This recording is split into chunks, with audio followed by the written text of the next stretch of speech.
Welcome to our session on the Gospel of Luke.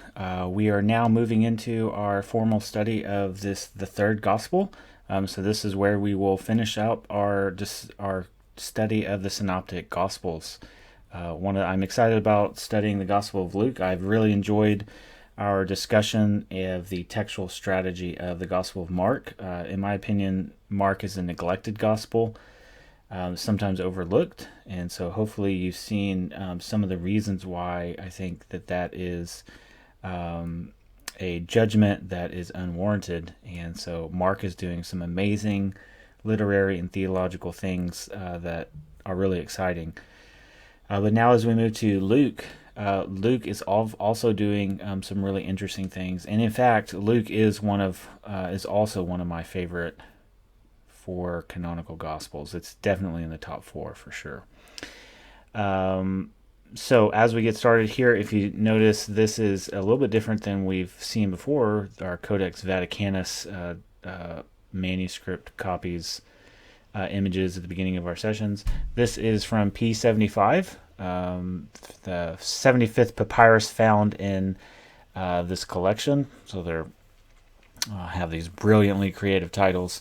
But this is from late 2nd century, perhaps early 3rd century, and this contains one of the earliest copies that we have of the Gospel of Luke. Significant for textual criticism is that full manuscript of the Old and New Testament, Codex Vaticanus, that we've talked about a few times, is from the 4th century, and it's a full text, and it's a good text. But this is there was always this question as to what textual tradition is this holding to. This copy, though, this papyrus manuscript of the Gospel of Luke, is significant because it's very similar to Vaticanus, which shows up much later. So this is these two manuscripts in tandem point to a reliably transmitted text. So this is an indication that Vaticanus is a relatively stable and reliable text. So this is a really important early manuscript, and as you can see, it's clearly and straightforwardly written here. An interesting feature too is where the Gospel of Luke ends. You see on the same page the Gospel of John begin here at the beginning of, and you see the titles here according to Luke and according to John. So this is significant because though this isn't a full manuscript of the Gospel of John, this tells us a whole bunch. So you think, well, what does a manuscript scrap page tell us? Well, actually quite a bit. It shows us the way that it's written. It shows us the size and the possible amount of text that you could fit on a single page, and so that helps you understand how big the manuscript was. But here you have a manuscript evidence of sequence. This is attesting to the order Luke and then John. So this is a significant manuscript for a variety of purposes. But on to our study of the Gospel of Luke. So today I want us to think through some of the orienting features of the Gospel of Luke that we've been looking at. The Gospel of Luke in reception history has always been widely used from the earliest days of the church up until today. Matthew has been the most popular early for reasons that we've discussed, but Luke is always hanging in there as well, partly because it is also the longest gospel.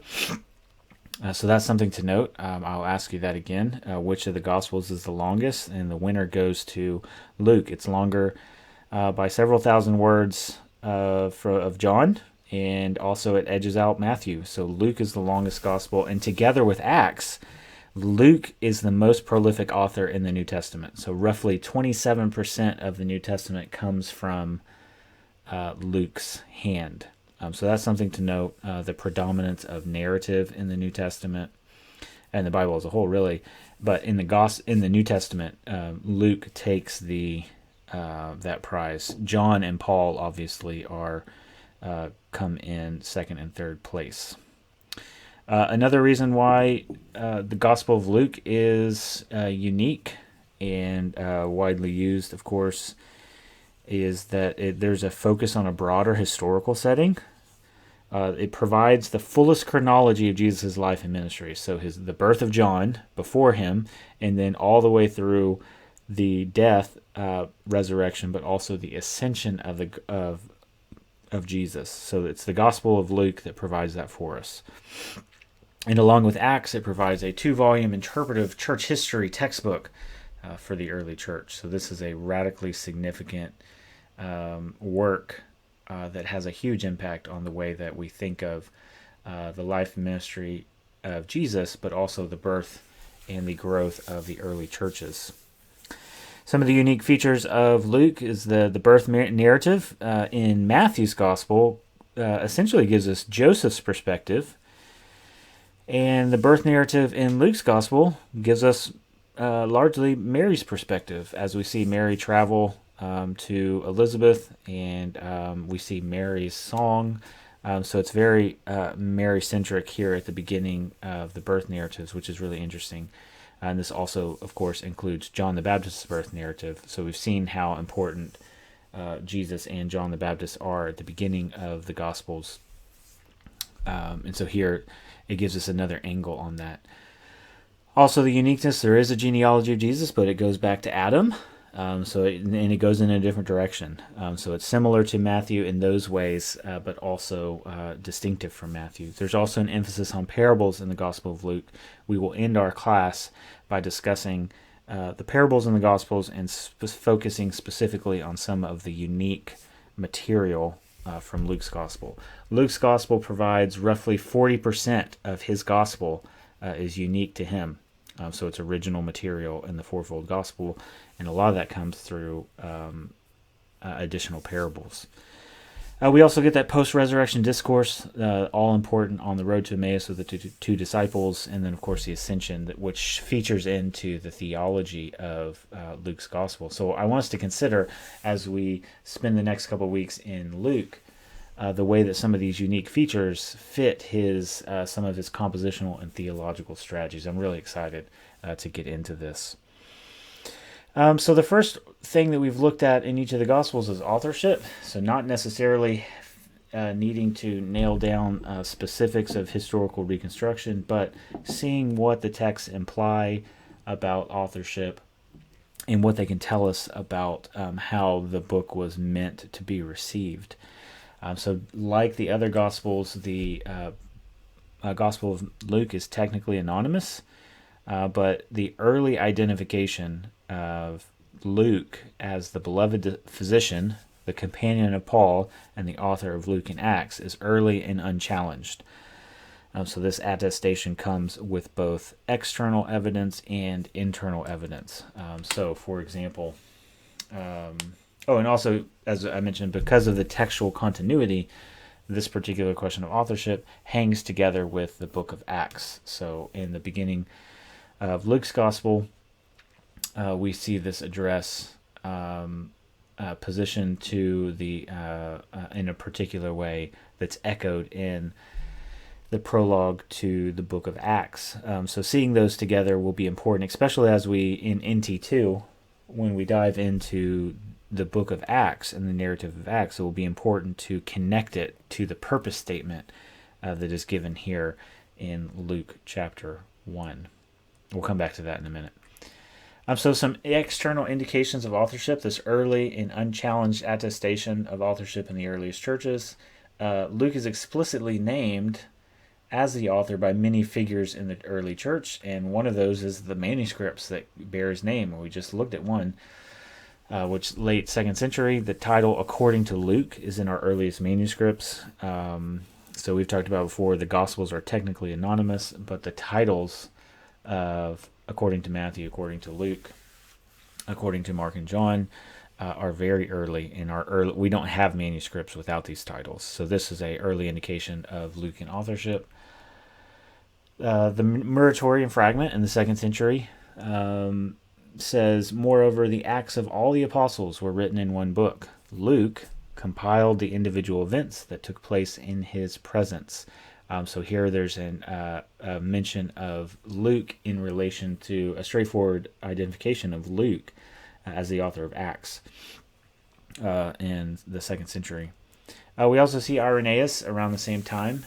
He says Luke, also the companion of Paul, so he locates him with Paul, records in the book the gospel preached by him. So we saw this with Papias and Mark, where Papias is saying that Mark is Peter's interpreter. Here you have Irenaeus connecting Luke with the being a co-worker of Paul and a co-laborer in the preaching of that gospel. So Paul's preaching of the gospel and Peter's preaching of the gospel sit side by side in our fourfold gospel. So that's really significant to note. Irenaeus is also followed in the next century by a work that is seeking to refute Marcion's position on a variety of things. The early church heretic Marcion, who's seeking to disconnect or unhitch the early church from its Jewish heritage and the Old Testament.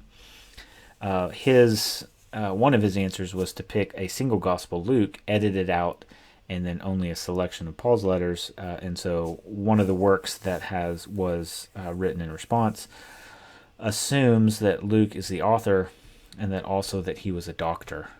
So here you have the anti-Marcionite prologue saying, Luke, moved by the Holy Spirit. So here's another detail associating authorship with the Holy Spirit, the language of 2 Peter. Composed the whole of his gospel, and afterwards the same Luke wrote the Acts of the Apostles. So this is very clearly indicating that there was a discussion about authorship, but the clear assertion of the consensus. In his heretical selection of Luke as the only gospel, Marcion also does identify Luke as the author around 150 AD. Justin Martyr, another early church apologist in the mid-second century, says that Luke writes a memoir of Jesus, and he also notes that Luke was a companion of Paul. So this picture of Luke the physician, a companion of Paul, authorized author of the third gospel, is a general consensus in the earliest churches. So why talk about it if it's not controversial?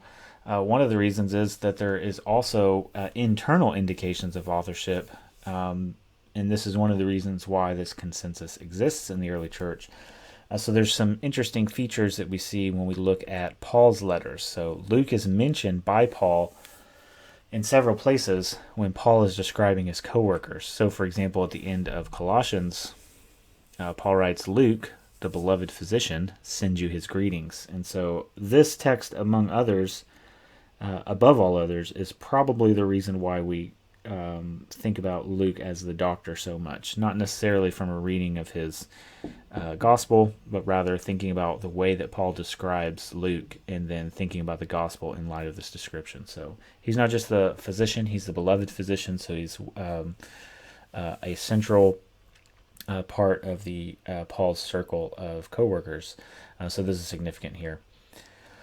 In Philemon, Mark is mentioned along with Luke as a fellow worker of Paul. So this is significant too. In the Pauline circle, we've already looked at how Mark was in that circle along with Paul. So here you have Peter and Paul working together as apostles, and then two of their co-workers, Mark and Luke, are also show up together. So I think that's really significant as we're thinking about this gospel for all Christians understanding of this wide, broad audience for the Gospels. Part of what helps us in that is that the authors of the gospel, the biblical authors, are also co-workers, and they are connected to one another in a variety of ways. So it also 2 Timothy 4:11, Paul mentions again, only Luke is with me. So all others had abandoned him, but Luke is still with him. And this is where we see that Paul is reconciled with John Mark. He says, pick up Mark and bring him with you, for he is useful to me for service. So I love this text as it is, one, drawing together Luke and Mark, the authors of these two central gospels, but also indicating that Mark and Paul have reconciled. So this is something that's significant to see, that Paul is connected with not only Luke and Peter, but directly connected with Paul's ministry. And then we also see the reckoning with a unique feature of Luke's gospel is that he includes first-person narration. So this is a little bit different than that we see in Matthew and Mark. We see a little bit of first-person narration in John, but Luke includes some first-person narration. So in the prologue of his gospel, he says, "It seemed good to me," so first-person narration here, "also to write an orderly account for you, most excellent Theophilus." So this is giving Luke a purpose statement. He's seeking to write to communicate the gospel to Theophilus, and for a particular purpose. So he identifies himself as author. And then the beginning of Acts, in the first book, "O Theophilus, I have dealt with all that Jesus began to do and teach." So that's a really explosive way to start the gospel of, or the book of Acts, as Luke is characterizing the first book as the things that Jesus began to do and teach. So if we're in NT2, when we're studying the book of Acts, implication is that the gospel, I keep saying gospel, the book of Acts is a continuation of what Jesus continued to do and teach. So that's really significant to see. How does Luke and Acts show us that Jesus continues to work among his people through the Spirit and through the growing church? So that's an interesting connection that's helpful to note. But there's also some first-person narration when we get to Paul's missionary journeys, and this is really interesting in the book of Acts. These are the we passages in Acts. So here we have a curious shift from third-person to first-person narration. These are the we passages in Acts. The we passage in Luke is the passage about Zacchaeus, because he was a wee little man. But here we're talking about not Luke climbing up in a sycamore tree, but accompanying Paul on his missionary journey. So these are known as the we passages in Acts. But when you hear we passages in Acts, think there's a shift in the narration from third person to first person. And so this is an oddity, a textual question that arises when you're studying the book of Acts. And so one of the key explanations for this, as we're thinking of if this is part of Luke's textual strategy and not just a poor use of sources, that this might be communicating to readers that he was an eyewitness of these events. So here, when we track this, sure enough, in the carefully crafted missionary journey narratives, we see the shifts here at strategic locations. So in Acts chapter 16, there is a account of the Macedonian call where Paul is on this missionary journey. He's forbidden by the Holy Spirit to speak in Asia, and he goes a different route. But in the middle of this, and around verse 8, there's a shift to the first person. So in verse 6, for example, they went through the region. Verse 8 says, "So passing by Mysia, they went down to Troas, and a vision appeared to Paul in the night. A man of Macedonia was standing there, urging him and saying, 'Come over to Macedonia and help us.'" Verse 10, watch this. "And when Paul had seen the vision, immediately we sought to go into Macedonia, concluding that Paul had called us to preach the gospel to them." Right, so here's a abrupt shift from the third person to the first person. And so the implication of this is that Paul picked up Luke in Troas, and then Paul continued with him until they got to Philippi, where he stayed. And this is interesting too, because Paul doesn't take Luke on these sections of the journey, but it's different than Mark abandoning him. So something else must have been going on here. But then it shifts back to the third person after verse 17. So if you're reading verse 17, "She followed Paul and us, crying out, 'These men are servants of the Most High God, who proclaim to you the way of salvation.'" Verse 18, "And this she kept doing for many days. Paul, having become greatly annoyed," which is something interesting phrase here. "Paul is greatly annoyed. He turns and says to the Spirit, 'I command you in the name of Jesus Christ to come out of her,' and it came out that very hour." Verse 19, "But when her owners saw that their hope was gone, they seized Paul and Silas and dragged them into the marketplace before the rulers." So the implication here is we're shifted back into the third person. So the possibility here is that Luke is communicating that he is no longer with Paul at this moment. So he's left in Philippi. The next time that we see this shift happen from third person to first person, we are in Philippi again. So in chapter 20, we're moving along, and in verse 5, these went on ahead and were waiting for us at Troas. But we sailed away from Philippi after the days of unleavened bread. So as they're moving forward. So as Paul circles around to Philippi, picks Luke up, and then they go and travel to Miletus.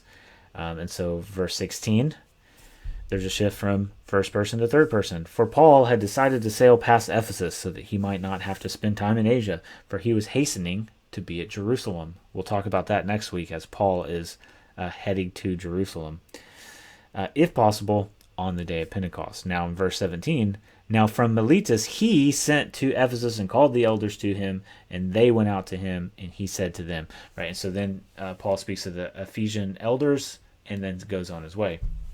The next time, now you see the pattern. Next time that this happens is in Miletus, and then there's a Miletus to Jerusalem. So this is chapter 21.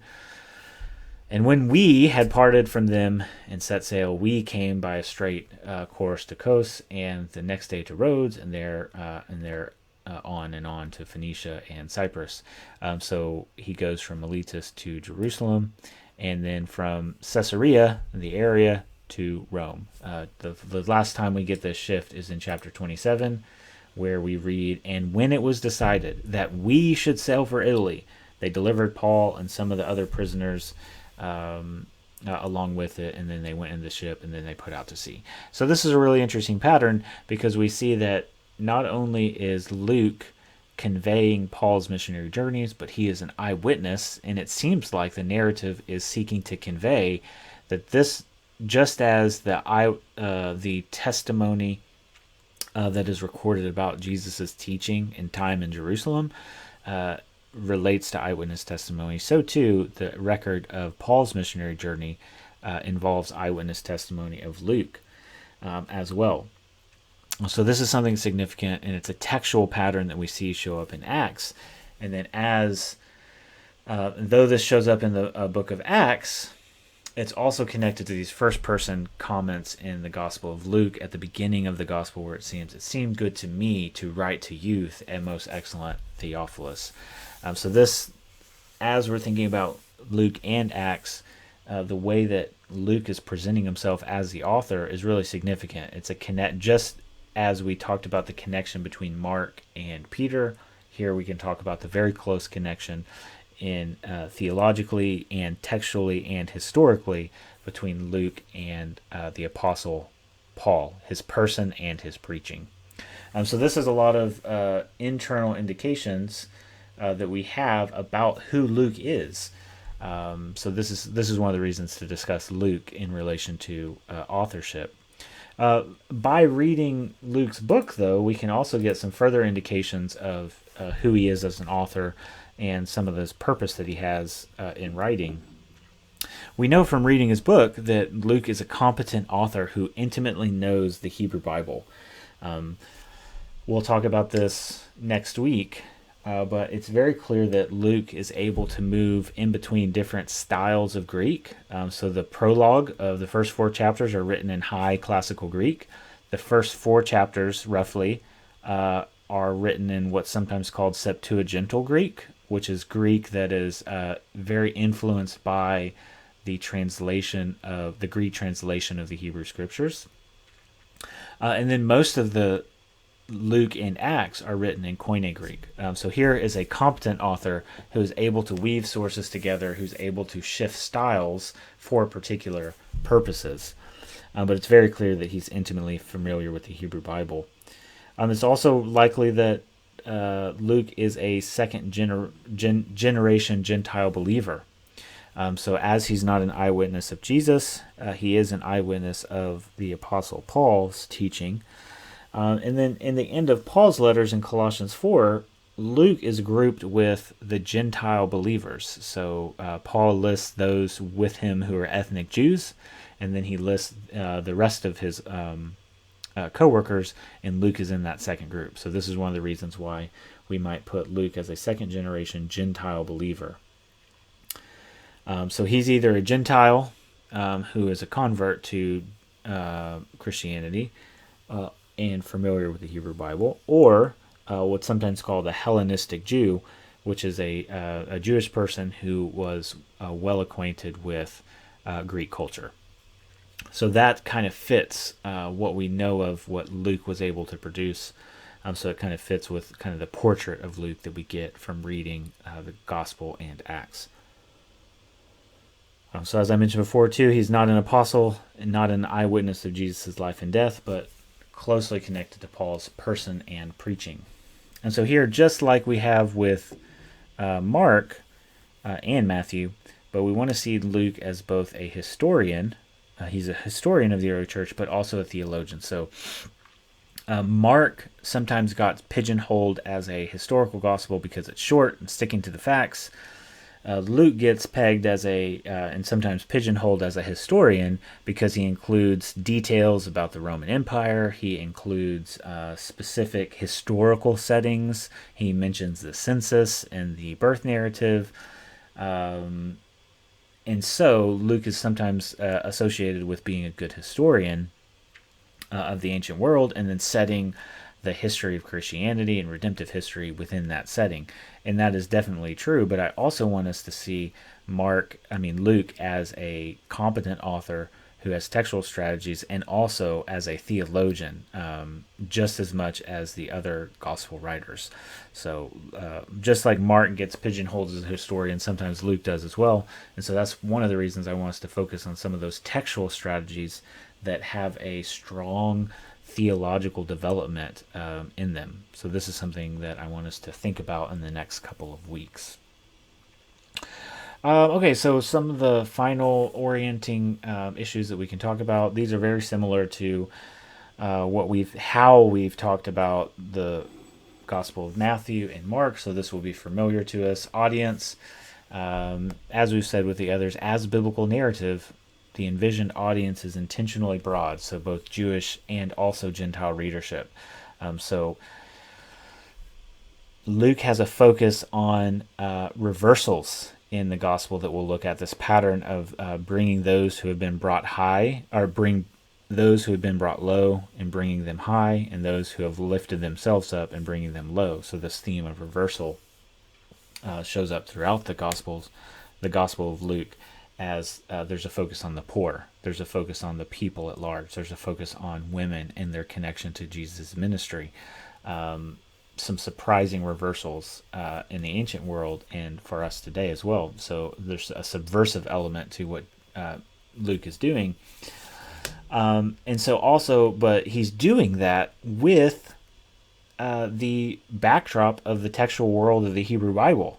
So he's focusing on some Gentile issues and the inclusion of the Gentiles in the nations, but he's doing so through the Scriptures and showing that Jesus is the fulfillment of those Scriptures. But in particular, he is also focusing on the covenant with Abraham, through whom all the nations of the earth will be blessed.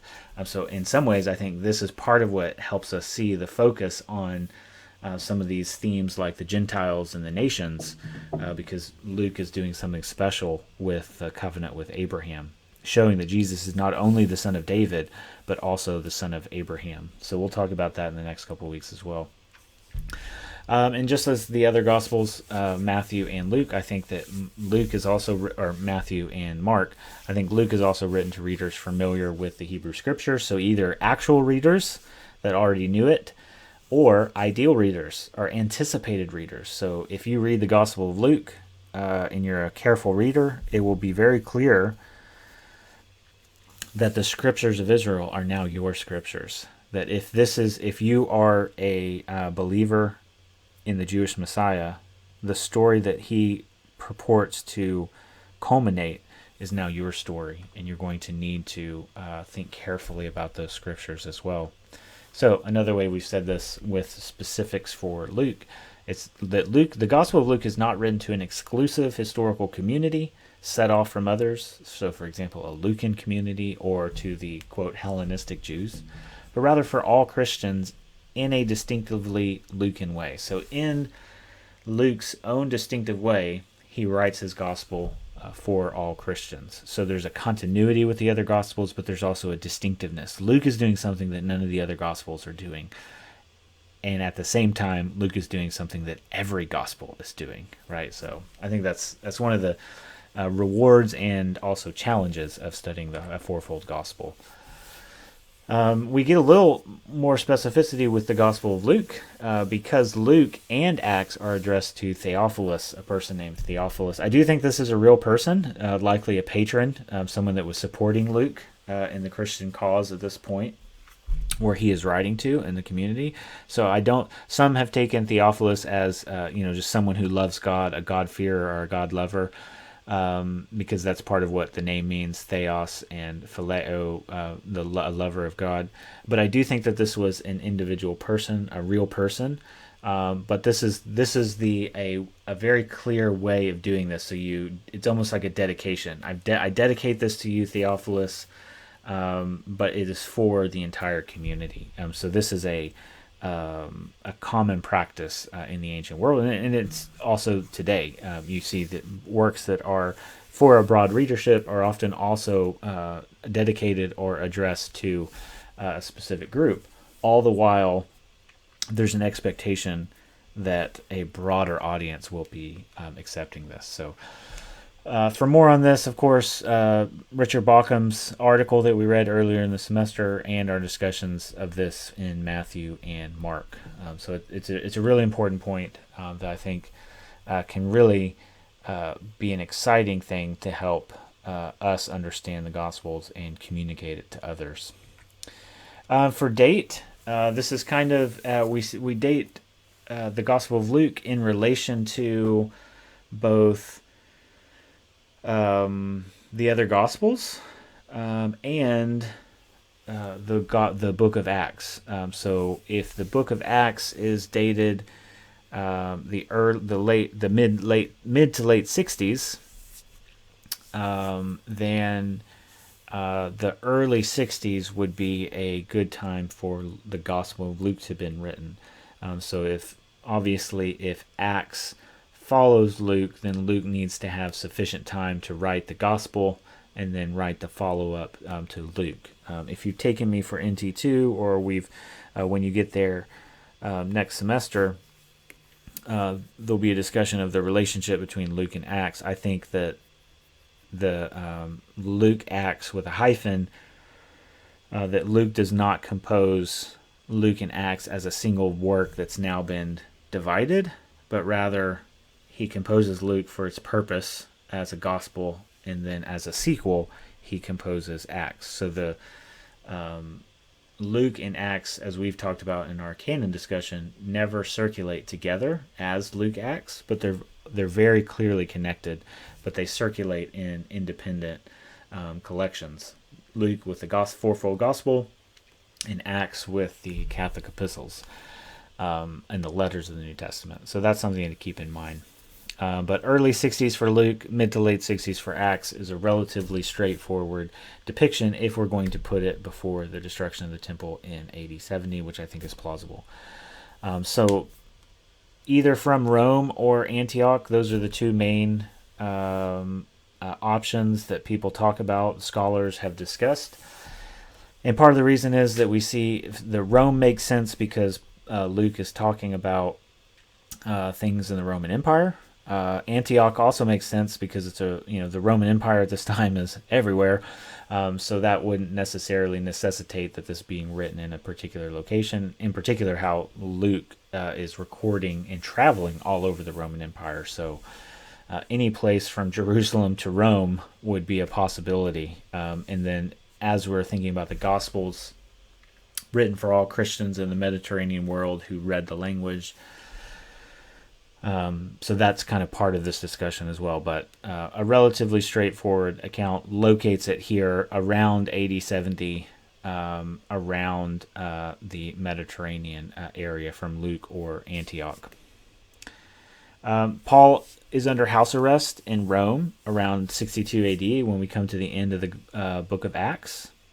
And then the temple is destroyed in AD 70 in Jerusalem. So those are two major pillars for dating all of our New Testament documents. Paul under house arrest in Rome in 62, and the temple being destroyed in AD 70. So most of the New Testament is written in the decade before or the decade after these dates. Right, so this is a plausible time to locate Luke. So the Gospel of Luke's his narrative, a plausible position would be to put it between Mark and Acts in the timeline of the early church. So we'll look at this a little bit, but under thinking about the synoptic issue, if Mark is written first and Luke is utilizing Mark's narrative, then of course Luke would be written after Mark, prior to Acts, in relation to the destruction of the temple. So though this can sometimes seem speculative, in some ways it is, and it doesn't necessarily matter if we get the exact timestamp, but it is helpful to see, just as a general orientation, in the mid to 3/4 of the way through the first century is when most of the New Testament compositional activity takes place. And as we're thinking about purpose too, one of the things that we can say is that the primary purpose seems to involve edification and education. So in the sense of Luke is writing for a specific purpose of explaining things that have happened, explaining and providing the teaching of Jesus, but it's also for building up those who are already in the community. So the purpose statements, the two thesis statements for the Gospels that we get are in Luke, the beginning of Luke and the end of John. John says, I could have written a whole bunch of other things, but these have been written so that you might believe, and believing you may have life in his name. And Luke 2 says, I wanted to write so that you would know the certainty, the exact truth about the things that were accomplished among you. So there's a focus here on God's plan, God's sovereignty, his orchestrated plan in the ministry and death of Jesus. So saying that everything that happened to Jesus, all of his teaching falls within the providence of God's plan. So it falls within the scope of God's providence. And so this is, I think, one of Luke's major themes in Luke and Acts, is that what happens to Jesus and what happens to the early church with the Spirit is part of God's sovereign plan, no matter how much opposition comes to it, that this is, it not only prevails but flourishes within the scope of God's providence. And this also is putting Luke seems to have the purpose of putting the story of Jesus and the church within the context of, one, the Jewish world and world history, but also redemptive history. So Luke is a good historian, but he's a great redemptive historian. So as we're seeing, Luke does want to give us an account of these things, but he wants to show that this is an account of fulfillment, right? So not just Luke is not just interested in history; he's interested, as we might say, his story. That there's not just history, but redemptive history in its climax with Jesus. We see this coming through very clearly in Luke's gospel. And especially as we just come off of Mark is very interested in the ministry of Jesus, the very beginning and the very end of Jesus' ministry, and Luke fills that gospel out and helps us to locate the emphasis of Mark and Jesus' ministry. So as we move into thinking through some of the textual strategies, some of the similarities and differences from Matthew and Mark, we're going to be able to fill out this purpose that Luke has. And we can end here by just reading Luke's thesis statement that he provides himself at the beginning of his gospel, as he says, "Inasmuch as many have undertaken to compile a narrative of the things that have been accomplished among us, just as those who were from the beginning eyewitnesses and ministers of the word have delivered them to us, it seemed good to me also, having followed these things closely for some time, to write an orderly account for you, O most excellent Theophilus, so that you may have certainty concerning the things that you have been taught." So here there's a recognition that teaching about Jesus and other books have been written about Jesus, but he's going to contribute a comprehensiveness or a scope, and his goal is to allow a reader who knows the Jesus story to put some of those things together and connect it with what happens before and after these events. So kind of giving believers a foothold in the world and in redemptive history and in the textual world of the Bible, finding our place therein. So as we continue our study of the Gospel of Luke, part of what we're going to be doing is filling out what is it exactly that Luke is doing when he is seeking to convince us or allow us, equip us with certainty about the things that have happened in the death, the life, death, ministry, resurrection, and ascension of Jesus the Christ. All right, we will continue our study of the Gospel of Luke by focusing on the narrative shape of the Gospel of Luke, and in particular with this very clear emphasis on the journey to Jerusalem. All right, so that's where we will head in our next session.